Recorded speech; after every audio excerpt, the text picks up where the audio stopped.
तो हमारे channel best idea best learning Setu जो ITI और करियर से रिलेटेड एक चैनल है। तो इस पर हम बस ITI और उससे जुड़ी करियर के बारे में बस हम इसमें क्या करते हैं, बात करते रहते हैं और उससे जुड़ी चीज़ें ही हम यहाँ पर आपको हम बताते रहते हैं, ताकि आपको इस ITI से जुड़ी बहुत सारी चीज़ों की आपको जानकारी हो जाए और उस फील्ड पर आप अपना करियर बना पाएँ। अब बढ़ते हैं। तो बढ़ने से पहले आपको क्या करना है, फर्स्ट टाइम आ रहे हैं या तो कहीं की अभी तक आपने हमारा सपोर्ट नहीं किया हुआ है तो सपोर्ट कर देना है कृपया करके, जिससे क्या हो हम और भी अच्छी अच्छी चीज़ें आप तक हम क्या करें, समय समय से आप तक पहुंचाते रहें, जिससे आप उनका यूज़ कर पाएँ, मतलब आप उनका उपयोग कर पाएँ अपने लाइफ में। तो ये जो हमारा कोर्स है, ये लड़कियों के लिए एक बहुत ही बढ़िया कोर्स है, जिसके बारे में आज हम बात करने वाले हैं। तो बढ़ते हैं हमारे इस टॉपिक पर। तो आज का जो हमारा टॉपिक है जिस पर हम आज बात करेंगे तो वो है हमारा कोपा, जिसका फुल फॉर्म है हमारा computer operator and programming assistant. तो ये हमारा क्या है, हमारा जिस कोर्स पर हम बात करेंगे तो वो है हमारा computer operator and programming assistant, जिसको हम शॉर्ट में कोपा के नाम से भी जानते हैं। तो ये क्या है, बस थोड़ा सा तो इसमें हमें ये जो सेशन है इसमें हम जानेंगे कि हम इस कोर्स पर एडमिशन कैसे करा सकते हैं और उसके लिए हमारा उम्र कितना होना चाहिए। फिर ये जो हमारा कोर्स है इसमें हमें कौन कौन से सब्जेक्ट होंगे जो हमें पढ़ने होंगे और उनके बारे में हमें जानकारी मिलेगी, तो उसके बारे में बात करेंगे। और तीसरी बात, और फिर जो नेक्स्ट वाला जो टॉपिक होगा जिसको आप मतलब सब्जेक्ट के बाद आपको फिर चूँकि इस कोर्स में आपको एडमिशन कराने के लिए फिर कितना आपका एलिजिबिलिटी होना चाहिए, मतलब आप कितने पढ़े लिखे होने चाहिए, तो उसके बारे में यहाँ पर जानेंगे।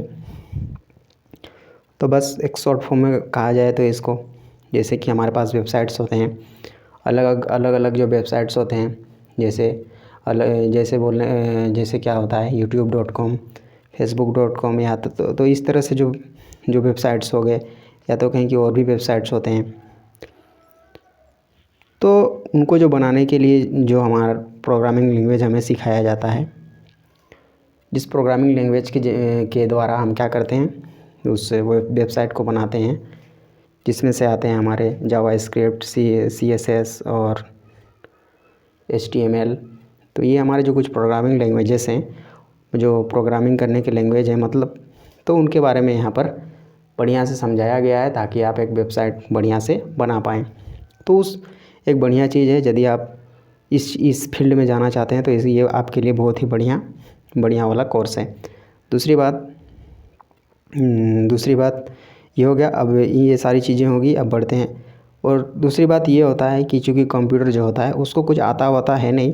जो कंप्यूटर होते हैं नॉर्मल में उनको कुछ आता नहीं है, जब तक उनको आप कुछ करने के लिए नहीं बोलते हैं, या तो कुछ करने के लिए टाइप नहीं करते हैं जब वहाँ कंप्यूटर सिस्टम में, तब तक वो कुछ करके आपको देता नहीं है।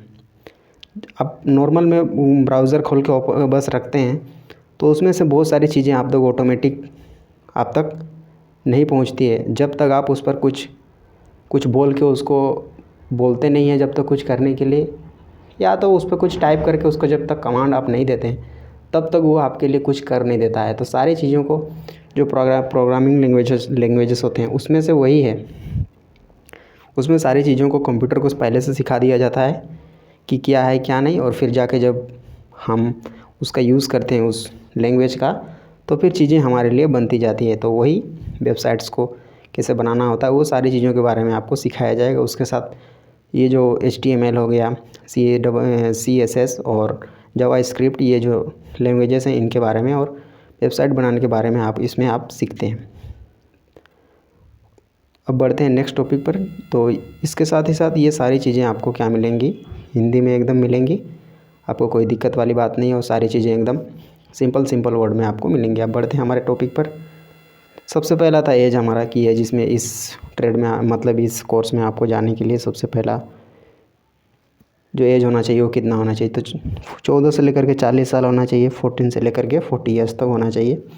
इसके बीच में आपको कर लेना है जब आपको अच्छा लगे, मतलब जब आप इस ट्रेड को, ये चूँकि बहुत बढ़िया वाला ट्रेड है, तो इसको आप उस समय करना चाहिए जब तक आपको सारी चीज़ों के बारे में जानकारी हो जाए।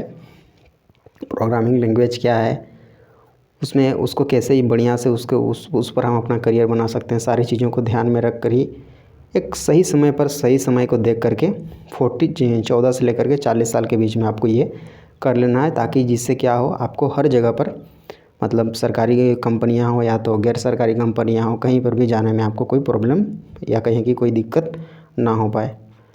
तो उस वजह से आपको ये जो एज लिमिट है 14 से लेकर के 40 साल, इसके बीच में आपको क्या कर लेना है, इस कोर्स पे आपको एडमिशन करा लेना है। तो एज होना चाहिए कितना, 14 से लेकर के 40 साल।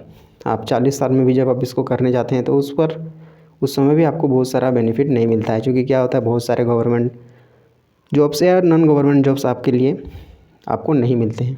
क्योंकि क्या होता है, सभी चीज़ों का एक टाइम होता है, उसके बाद फिर सारी चीज़ें आपके लिए बंद हो जाती है, चाहे वो कोई भी कोर्स क्यों ना हो। अब बढ़ते हैं नेक्स्ट पॉइंट पर। अब इसका जो मतलब ये कितने दिन तक मतलब आपको ये कोर्स कराया जाएगा, तो इसका टाइम होता है 1 साल का। कितने साल का होता है ये, 1 साल का होता है। और 6 महीने का मतलब होता है हमारा 1 सेमेस्टर। तो इस तरह से 2 सेमेस्टर का मतलब हो गया हमारा 1 साल। 6 महीना करके 12 महीना हो गया, तो 1 साल हो गया आपका कंप्लीट। अब नेक्स्ट पॉइंट हमारा कौन सा है, अब नेक्स्ट पॉइंट है हमारा कि इस कोर्स पर आपको जाने के लिए सबसे पहला आपको मतलब कितना पढ़ा लिखा होना चाहिए, तब जा कर के आप इसमें एंट्री कर सकते हैं। तो ये है 10 क्लास पास करके आप इसमें क्या कर सकते हैं, एंट्री कर सकते हैं। क्योंकि क्या होता है, ये बहुत ही बढ़िया चीज़ है। तो इसको समझने के लिए आपको 12th के बाद आप जाएँ तो इसमें बहुत ही बढ़िया रहेगा, बहुत ही बढ़िया रहेगा। क्योंकि क्या होगा, 12th में आपको बहुत से प्रोग्रामिंग लैंग्वेज आपको सिखाए जाते हैं। जावा हो गया, C++ हो गया। आपको एक और बात जानना चाहिए, जो बहुत ही इंटरेस्टिंग चीज़ है। जो हमारा विंडोज़ सिस्टम हम जो यूज़ करते हैं, उसको जो सबसे स्टार्टिंग में जो लिखा गया था वो प्रोग्रामिंग लैंग्वेज था C, और उसी से फिर थोड़ा सा उसको एडवांस बनाया गया, और तब जा कर के फिर बनाया हमारा C++। तो 12th में बहुत सारे प्रोग्रामिंग लैंग्वेजेस हैं, C++ है, C है, पाइथन है, जावा है, और बहुत सारे हमारे प्रोग्रामिंग लैंग्वेजेस हैं, मतलब प्रोग्राम करने के लैंग्वेजेस हैं। अलग अलग हमारे पास लैंग्वेज हैं, तो उनके बारे में आपको सिखाया जाता है। तो कोई भी लैंग्वेज जब हम सीख जाते हैं तो हमें सब चीज़ समझ में आसानी से आने लगता है कि ये प्रोग्रामिंग होता क्या है, और उसका यूज़ हम कहाँ करते हैं, कैसे करते हैं, सारे चीज़। फिर प्रोग्रामिंग की दुनिया को आपको समझने में बहुत सारा दिक्कत नहीं होगा, और बहुत ही बढ़िया आप करियर इसमें बना सकते हैं। जब आप क्या करेंगे, थोड़ा 12th के बाद कहें, या तो कुछ जब 10th के बाद नहीं करते हैं, या 12th को कंप्लीट कर लेते हैं कंप्यूटर साइंस के साथ, तो बहुत सारी चीज़ें आपको वहाँ पर कंप्लीट हो जाती है। ख़ास करके ये जो हमारे CBSE और ICSE के जो स्टूडेंट्स होते हैं, उनका तो बहुत पहले से ही ये प्रोग्रामिंग लैंग्वेज उनके जो कोर्स होता है उसमें सिखाया जाता है। बट जो हमारे नॉर्मल स्टेट बोर्ड्स होते जो हैं, उसमें बहुत सारा हमें प्रोग्रामिंग लैंग्वेज के बारे में जानकारी नहीं दिया जाता है। लेकिन कुछ स्टेट ऐसे हैं जहाँ पर दिया भी जाता होगा, बट जो मैक्सिमम हमारे जो राज्य हैं वहाँ पर कंप्यूटर से रिलेटेड, मतलब प्रोग्रामिंग लैंग्वेज से रिलेटेड आपको बहुत सारी चीज़ें नहीं मिलती है। मतलब स्टेट गवर्नमेंट के अंडर में जो हमारा स्टेट गवर्नमेंट में जो राज्य सरकार जो शिक्षा देती है, उसमें से बिल्कुल भी ये प्रोग्रामिंग लैंग्वेज से रिलेटेड आपको 10 क्लास तक बहुत कम राज्यों में ही मिलेगा, जहाँ पर आपको इन प्रोग्रामिंग लैंग्वेज की वहाँ पर सब्जेक्ट होगा, और वहाँ पर ये पढ़ाया जाता होगा। तो यही वजह है कि आपको 12th में तो मिल ही जाता है कंप्यूटर साइंस के साथ अलग अलग आपको वहाँ पर अलग अलग जो प्रोग्रामिंग लैंग्वेज होते हैं वहाँ पर आपको मिलेंगे 12th क्लास में। तो इस तरह से बात है, और जब उसके बारे में जान जाएंगे तो फिर आसानी से आप उसको कवर कर सकते हैं, कोई दिक्कत की बात नहीं है। 10 क्लास के बाद स्ट्रेट को करने से अच्छा है 12th की बात करते हैं, तो इसमें हमें चीज़ों को समझने में बहुत ही ज़्यादा क्या होगा, मदद मिलेगा, बहुत ही ज़्यादा हमें हेल्प मिलेगी। अब बढ़ते हैं नेक्स्ट टॉपिक पर। अब तो इसके लिए फ़ीस कितना लगेगा, तो नॉर्मल जो गवर्नमेंट कॉलेजेस होंगे, जो सरकारी कॉलेज होगा, वहाँ पर आपको 2000 से लेकर के 50,000 इस आसपास में, और इससे आगे पीछे थोड़ा बहुत आपको मतलब ये थोड़ा बहुत आगे पीछे हो भी सकता है, वेरी कर सकता है। थोड़ा बहुत तो नहीं जाएगा, बट थोड़ा बहुत आगे पीछे ये जा सकता है। तो इतना हमें लग जाएगा 2000 से लेकर के 50,000 तक। और दूसरी बात, जो प्राइवेट कॉलेज जो होते हैं तो उनमें 5,000 से लेकर के 1.5 लाख तक आपको पैसा लग जाएगा, 1.5 लाख तक आपको लग जाएगा। कोई आप वहाँ पर क्योंकि क्या होता है, बढ़िया कॉलेज जो होंगे वहाँ पर आपको बढ़िया फ़ीस लिया जाएगा। क्योंकि क्या होते हैं, वहाँ पर सारी चीज़ें आपको अच्छी मिलेंगी, तो सारी चीज़ें आपको वहाँ पर अच्छा भी वहाँ पर देना पड़ेगा, मतलब बढ़िया फ़ीस देना पड़ेगा, तभी जा कर के आपको अच्छा वहाँ पर क्या मिलेगा, शिक्षा मिलेगा। छोटी सी बात थी। और आपको एडमिशन कराने से पहले आपको ये चीज़ जान लेना चाहिए, आपको एक बढ़िया कॉलेज में ही आपको जाना चाहिए। क्यों?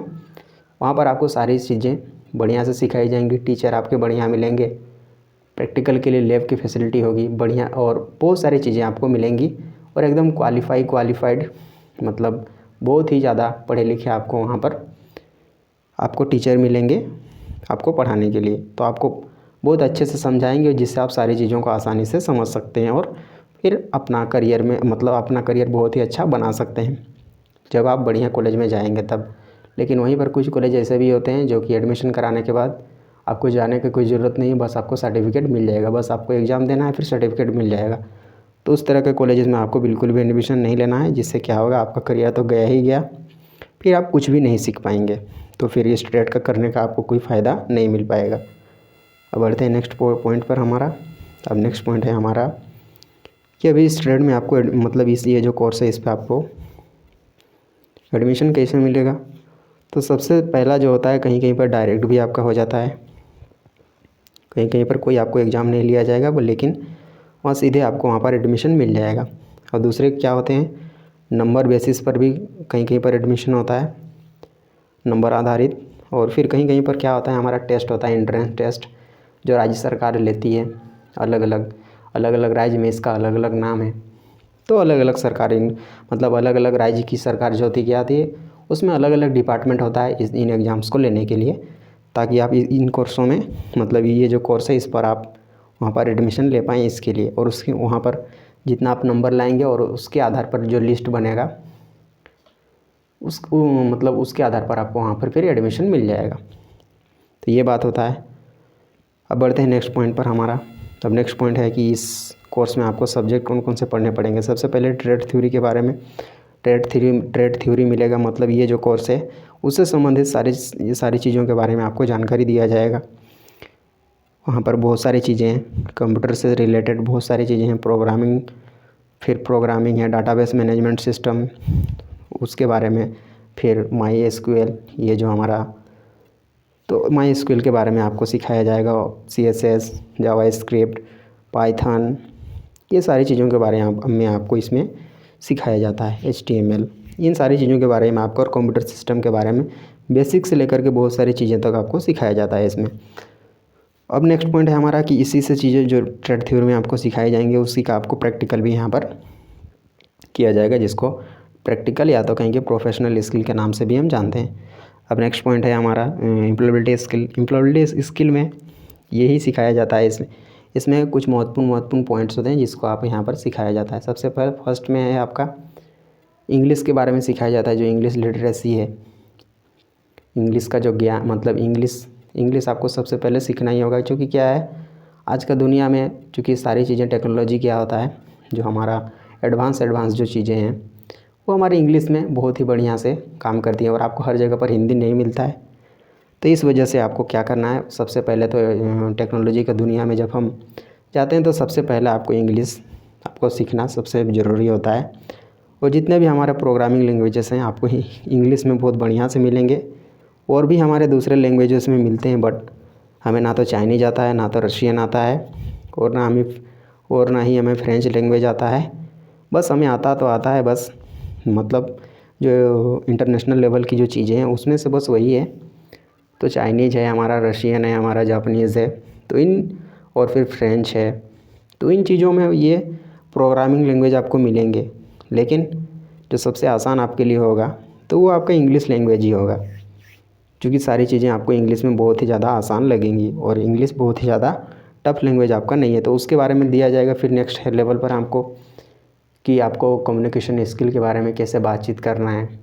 आप कहीं पर कंपनी में चल जाते हैं तो उस कंडीशन में आपके कस्टमर्स के साथ या क्लाइंट के साथ कैसे बातचीत करना है, या अपने सीनियर्स के साथ, और अपने से जो नीचे लेवल के जो ऑफिसर्स हैं उनके साथ कैसे बात करना है, उन सारी चीज़ों के बारे में यहाँ पर सिखाया जाता है। कम्युनिकेशन स्किल, बातचीत कैसे करना है, ऑफिशियल लोगों के साथ कैसे बातचीत करना है, अनऑफिशियल लोगों के साथ कैसे बातचीत करना है, सारी चीज़ों के बारे में आपको इस कम्युनिकेशन स्किल में आपको सिखा दिया जाता है। नेक्स्ट टॉपिक है हमारा फिर कंप्यूटर के बारे में, और एक पॉइंट होता है जिसमें कंप्यूटर के बारे में आईटी लिटरेसी जिसको बोलते हैं, मतलब इंफॉर्मेशन टेक्नोलॉजी।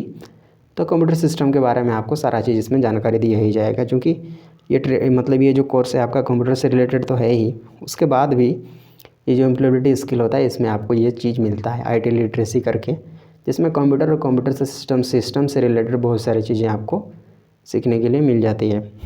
और भी बहुत सारी चीज़ें होती है, जैसे रीस्किलिंग करके एक टॉपिक होता है, रीस्किलिंग और अपस्किलिंग करके एक टॉपिक होता है, इसमें आपको ये सिखाया जाता है कि आप कोई भी काम कर रहे हैं तो उसमें आप कैसे उस काम को, क्योंकि क्या होता है टाइम टू टाइम चीज़ें बदलती रहती है, टेक्नोलॉजी भी बदलते रहता है। उस कंडीशन में अपना काम को और जिस काम पर आप हैं वो काम आपका आप करते रहें उस काम पर आप हमेशा उस काम को करते रहें, चाहे वो चीज़ें एडवांस लेवल की आ जाएँ, चाहे वो उससे और भी ज़्यादा एडवांस लेवल की आ जाए, तो आपको उसमें क्या करना है, खुद को बस अपडेट करते रहना है। तो अब स्किलिंग और रीस्किलिंग ये दो प्रोसेस होते हैं, जिसमें से क्या कर सकते हैं अब स्किलिंग में हम जो पढ़े लिखे हैं, जिस फील्ड में हम पढ़े हैं उसी में और चीज़ों को हम ऐड करते जाएंगे तो उसको अप स्किलिंग ये हो गया। तो अप स्किलिंग का क्या फ़ायदा होगा, अब चूँकि हम तो पहले पढ़े हुए रहते हैं, पीछे जो बीत गया उस टाइम में हमने पढ़ा लिखा मतलब पढ़े रहते हैं हम चीज़ों को, तो उस टाइम से लेकर के अब नेक्स्ट टाइम जब हम जॉब कर रहे होते हैं उस टाइम में चीज़ें बदल जाती है कुछ, तो क्या करते हैं हम खुद पर हम अप स्किलिंग का काम कर देते हैं, मतलब कुछ और चीज़ें हम हमारे ऊपर ऐड कर देते हैं उस हमारे जो फील्ड है, जिस फील्ड पर हम काम करने वाले हैं उस फील्ड पर। तो इससे क्या होगा, हमें काम करने में कोई दिक्कत नहीं होगा और हमें कोई अपना जो हमारा जो काम होगा उससे कोई हमें निकाल भी नहीं सकता है, और हमारा करियर क्या होगा, मतलब हमारा जॉब बिल्कुल भी सेफ़ और सिक्योर रहेगा। ये हो गया। तो अप स्किलिंग में ये सिखाया जाता है। अब रीस्किलिंग में क्या सिखाया जाता है, अब आप वेल्डर हैं और आप प्लम्बर का भी काम सीख लिए, अब वेल्डर हैं और आप क्या कर लिए, प्लम्बर का भी आप काम सीख लिए, तो इसको बोला जाता है रीस्किलिंग। मतलब एक जो चीज़ है आपका है, जो आप कोर्स आपको मतलब जिस फील्ड में आप हैं उसके बाद भी और दूसरे फील्ड के जानकारी को रखना, तो उसी को कहा जाता है रीस्किलिंग, उसको कहा जाता है। तो ये छोटी छोटी बातें हैं अप स्किलिंग और रीस्किलिंग, जो आपको इस एम्प्लॉयबिलिटी स्किल में आपको सिखाया जाता है, जिससे क्या है आपका जो जॉब है वो तो आप बना के मतलब उसको बचा के रख ही सकते हैं, और फिर नेक्स्ट लेवल के अलग अलग चीज़ों का आप कर सकते हैं, जिससे आप कभी भी खाली नहीं बैठ सकते हैं कभी भी, मतलब आपका इनकम कहीं ना कहीं से होते रहेगा। तो ये तरीका है। तो ये सारी चीज़ें आपको इस एम्प्लॉयबिलिटी स्किल के अंदर में सिखाई जाती है। तो ये बहुत ही बढ़िया चीज़ है, जिसके बारे में हमने थोड़ा बहुत आपको बात बता दिया है, और आपको फिर जाने के बाद वहाँ बहुत सारी चीज़ें और भी आपको पता चल जाएंगी। अब नेक्स्ट टॉपिक है कि ये जो कोर्स है इसको करने के बाद अब नेक्स्ट लेवल पर कौन कौन से आप कोर्स में एडमिशन करा सकते हैं। तो वह है, सबसे पहला तो आप अप्रेंटिसशिप के लिए जाएंगे। तो यहाँ पर क्या होगा, आपको सबसे पहले ये जो आपका कोर्स है इसी पर एकदम सारी चीज़ें आपको अब प्रैक्टिकल लेवल पर वहाँ पर सिखाई जाएंगी आपको। इस अप्रेंटिसशिप के दौरान में सारी चीज़ों का आपको ट्रेनिंग दिया जाएगा, और मतलब जो इंडस्ट्रियल लेवल पर जो होता है या तो कहीं की कॉमर्शियल लेवल पर जो चीज़ें होती है वहाँ पर सारी चीज़ों के बारे में यहाँ पर आपको ट्रेनिंग के समय सिखाया जाएगा। इसके साथ ट्रेनिंग के साथ साथ आपको पैसा भी दिया जाएगा, इसको ऑन जॉब ट्रेनिंग बोलते हैं हम। तो इस तरह से आपको इसमें बहुत सारा प्रॉफिट है, और ये जो अप्रेंटिसशिप है वो एक तरह से हमारे लिए एक्सपीरियंस का काम करता है। और कहीं पर भी चूँकि क्या होता है, ये एक ट्रेनिंग होता है, तो कोई भी कंपनी यही चाहता है कि उसके पास जो कैंडिडेट आएँ वो इस प्रकार से कैंडिडेट आएँ जो पहले से ट्रेनिंग किए हों, जिससे क्या होगा उसकी कंपनी में प्रॉफिट अधिक ज़्यादा से ज़्यादा होगा, जिससे क्या होगा उसको बहुत सारा झंझट नहीं होगा उसको ट्रेनिंग देने में। और हर कंपनी यही चाहता है कि उसके जो कैंडिडेट हैं जो आएंगे वो बढ़िया से पढ़े लिखे हो, मतलब बढ़िया चीज़ों को सीखे हुए हों। पढ़ा लिखा रहने से कुछ नहीं होगा, जब तक वो ट्रेनिंग किया हुआ नहीं रहेगा तब तक बहुत सारी चीज़ों जो कॉमर्शियल लेवल की जो चीज़ें हैं उसके बारे में उसको कुछ भी जानकारी नहीं होगा। और उसको चूँकि काम हमें क्या करना होता है, कॉमर्शियल लेवल पर करना होता है, मतलब मतलब बहुत ज़्यादा मतलब क्या होगा वहाँ पर आपको ज़्यादा कॉमर्शियल लेवल, बोलने का मतलब आपको ज़्यादा से ज़्यादा फ़ायदा पहुँचाना है, तो उस मतलब आपका कंपनी को फ़ायदा पहुँचाना है, उस प्रकार का वहाँ पर आपको वहाँ पर सिखाया जाएगा। तो कंपनी को फ़ायदा कब पहुँचेगा, जब एक ट्रेनिंग किया हुआ आदमी उसके पास जाएगा। क्योंकि ट्रेनिंग किया हुआ आदमी जाएगा तो वो सारी चीज़ों को पहले से जानेगा, तो उसका जो काम है उसमें उसको और ज़्यादा मदद करेगा। तो इस तरह से चीज़ें हैं, जिससे क्या होगा, उसका कंपनी को फ़ायदा मिलेगा। तो इसी वजह से कोई भी कंपनी चाहता है तो एक ट्रेंड आदमी को चाहता है, एक कहीं पर भी एक ट्रेंड आदमी को चाहता है। और अप्रेंटिसशिप वही होता है, एक ट्रेनिंग होता है जिसमें आपको इस ट्रेनिंग के साथ साथ आपको पैसा भी दिया जाता है। तो ये बात है, तो इसका बहुत ही ज़्यादा बेनिफिट है, तो इसको करना बिल्कुल भी नहीं भूलना चाहिए हमें। दूसरी बात दूसरा हम क्या कर सकते हैं, CITS या CTI जिसको तो ये हम कोर्स तो ये एक कोर्स है। ये कोर्स क्या है, 1-2 साल का होता है ये कोर्स। तो इसको करने के बाद आप ITI में एज ए टीचर आप वहाँ पर काम कर सकते हैं। मतलब ITI में आप एक टीचर के रूप में वहाँ पर आप टीचर आप बन जाएंगे। तो ये बात है। अब नेक्स्ट लेवल पर कौन सा है, डिप्लोमा, जो पॉलिटेक्निक लेवल के जो कोर्सेज़ हैं वो आप इस ट्रेड से रिलेटेड चीज़ों को आप वहाँ पर कर सकते हैं। कहाँ पर, पॉलिटेक्निक में जो कोर्सेज़ होंगे वहाँ पर। तो आपको दूसरा वहाँ पर कोर्स नहीं चुनना है, बल्कि इसी से रिलेटेड कोर्स को वहाँ पर सेलेक्ट कर लेना है और तब जा कर के उसमें एडमिशन कराना है। अब नेक्स्ट लेवल पर कौन से कोर्सेज़ आ जाएंगे, बीटेक लेवल की कोर्सेज़ आ जाएंगे, या तो कहेंगे ग्रेजुएशन लेवल के जो कोर्सेज़ हैं वो आ जाएंगे। ग्रेजुएशन लेवल पर भी हमें बहुत सारे कोर्सेज़ मिलते हैं। जो बैचलर डिग्री, मतलब बीटेक, ये भी हमारा बैचलर डिग्री है, तो लेकिन ये टेक्नोलॉजी से रिलेटेड है। लेकिन जो हमारे बैचलर डिग्री जो हैं नॉन टेक्नोलॉजी, मतलब वो टेक्नोलॉजी से रिलेटेड नहीं होंगे, तो उस तरह के भी कोर्सेज़ भी हैं आपके यहाँ पर, कोई नॉन टेक्निकल जिनको हम बोल सकते हैं। तो उन चीज़ों उन पर भी आप क्या कर सकते हैं, बैचलर डिग्री ले सकते हैं, कोई दिक्कत की बात नहीं है। फिर नेक्स्ट लेवल पर MTech है, बहुत सारी और भी चीज़ें हैं उसके लिए। और फिर नेक्स्ट लेवल पर आप क्या कर सकते हैं, काम, मतलब नेक्स्ट लेवल पर कोर्सेज़ को आप कर सकते हैं, उस पर आप अप्लाई करके वहाँ पर एडमिशन ले सकते हैं और वो बड़े आगे और भी चीज़ों को आप क्या कर सकते हैं, सीख सकते हैं। अब नेक्स्ट पॉइंट हमारा कौन सा है, तो इतना सारा बात था ये जो ट्रेड है ये बहुत ही बढ़िया ट्रेड था, तो उसके बारे में हमने बात किया। हमारा लास्ट टॉपिक अब है हमारा कि अभी तक आपने हमारे चैनल को सपोर्ट नहीं किया हुआ है और सब्सक्राइब नहीं किया हुआ है, या तो कहें कि फ़र्स्ट टाइम आ रहे हैं हमारे इस चैनल पर, तो आपको क्या कर देना है, हमारा सपोर्ट कर देना है। जिससे क्या होगा, हम और भी अच्छी चीज़ें आप तक हम पहुंचाते रहें, जिससे आपका करियर, जिससे आप बहुत अलग अलग चीज़ों के बारे में जान जाएं और फिर आपका करियर को उस पर, मतलब चीज़ों का आप जब जान जाएंगे तो फिर करियर का सिलेक्शन करने में, करियर का चुनाव करने में आपको बहुत सारा दिक्कत होने वाला नहीं है। और ये बहुत सारा आपको पैसा भी इसमें इन्वेस्ट करना नहीं पड़ रहा है, क्योंकि ये बहुत कम समय में और कम पैसा में होने वाली चीज़ें हैं और एक बहुत बढ़िया चीज़ है ये। मिलते हैं नेक्स्ट टॉपिक के साथ, तब तक आपका बहुत बहुत धन्यवाद।